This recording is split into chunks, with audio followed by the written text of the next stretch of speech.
the script that we're shooting now, which is hysterically funny. It's kind of a dark comedy. It's tonally very interesting, and there's kind of a lot of pressure on Steven to get the tone just right.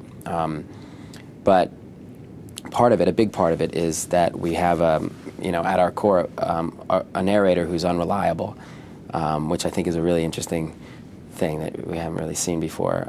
Somebody who tells you a lot of things, and you start to realize you can't really trust what he's telling you.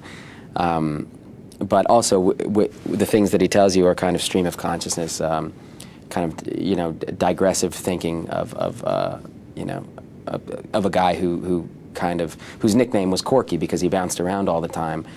So his interior monologue is digressive and kind of all over the place.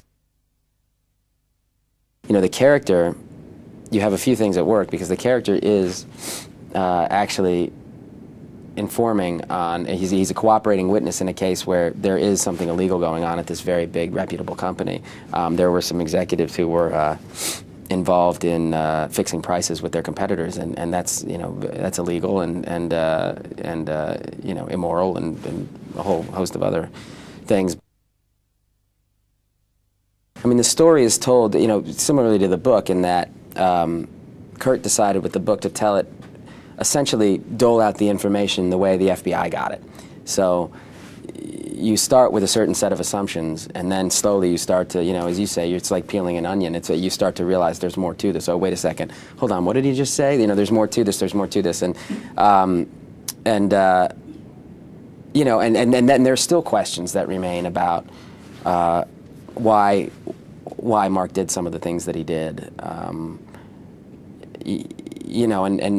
And those questions remain at the end of the movie too. We don't even try to answer everything.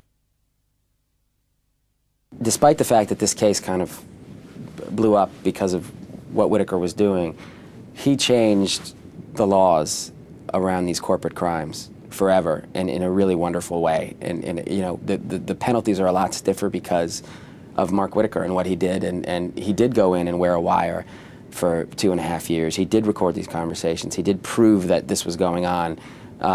So, there's all these really kind of heroic things he did on one side, and then these things that were illegal on the other side. So again, he's just a really interesting guy.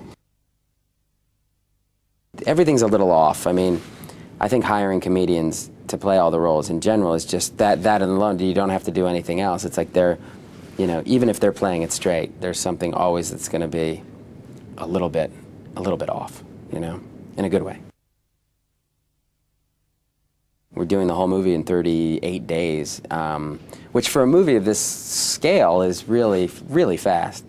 But I mean, there are some days, the first 4 days we worked, we shot 25 pages of a 150-page script. So that's a lot, and it's a dialogue-heavy movie. So I mean, for the actors, it's great. It's a lot of work. You have to really know, because Steven's going to be ready.